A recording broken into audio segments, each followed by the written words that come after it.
شروع اللہ کا نام لے کر جو بڑا مہربان نہایت رحم والا ہے۔ اے ایمان والو، اپنے معاہدوں کو پورا کرو۔ تمہارے لیے چرنے والے مویشی حلال کر دیے گئے ہیں بجز ان کے جو تمہیں پڑھ کر سنائے جاتے ہیں، مگر حالت احرام میں شکار کو حلال نہ جاننا۔ اللہ جیسا چاہتا ہے حکم دیتا ہے۔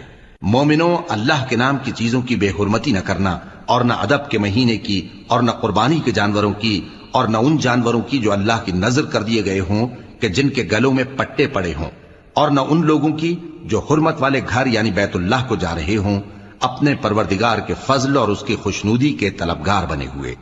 اور جب احرام اتار دو تو پھر اختیار ہے کہ شکار کرو، اور کچھ لوگوں کی دشمنی اس وجہ سے کہ انہوں نے تم کو مسجد حرام سے روکا تھا تمہیں اس بات پر آمادہ نہ کر دے کہ تم زیادتی کرنے لگو۔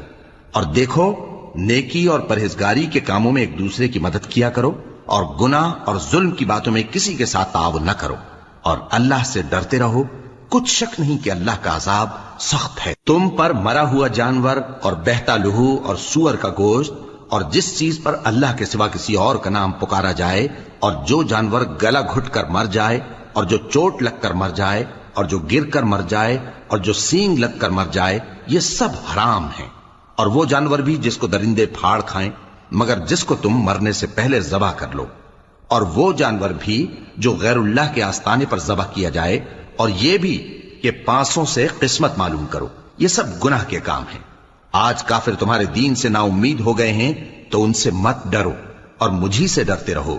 آج میں نے تمہارے لیے تمہارا دین کامل کر دیا ہے اور اپنی نعمتیں تم پر پوری کر دی، اور تمہارے لیے اسلام کو بطور دین پسند کر لیا۔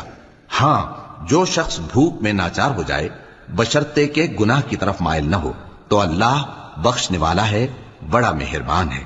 اے نبی، تم سے پوچھتے ہیں کہ کون کون سی چیزیں ان کے لیے حلال ہیں۔ ان سے کہہ دو کہ سب پاکیزہ چیزیں تم کو حلال ہیں، اور وہ شکار بھی حلال ہے جو تمہارے لیے ان شکاری جانوروں نے پکڑا ہو جن کو تم نے سدھا رکھا ہو، اور جس طریق سے اللہ نے تمہیں شکار کرنا سکھایا ہے اس طریق سے تم نے ان کو سکھایا ہو۔ تو جو شکار وہ تمہارے لیے پکڑ رکھیں اس کو کھا لیا کرو، اور شکاری جانوروں کے چھوڑتے وقت اللہ کا نام لے لیا کرو، اور اللہ سے ڈرتے رہو، بے شک اللہ جلد حساب لینے والا ہے۔ آج تمہارے لیے سب پاکیزہ چیزیں حلال کر دی گئیں، اور اہل کتاب کا کھانا بھی تم کو حلال ہے، اور تمہارا کھانا ان کو حلال ہے، اور پاک دامن مومن عورتیں اور پاک دامن اہل کتاب عورتیں بھی حلال ہیں، جبکہ ان کا مہر انہیں دے دو۔ اور نکاح سے عفت قائم رکھنی مقصود ہو، نہ کہ کھلی بدکاری کرنی اور نہ چھپی دوستی کرنی۔ اور جو شخص ایمان کا منکر ہوا اس کے عمل ضائع ہو گئے، اور وہ آخرت میں نقصان پانے والوں میں ہوگا۔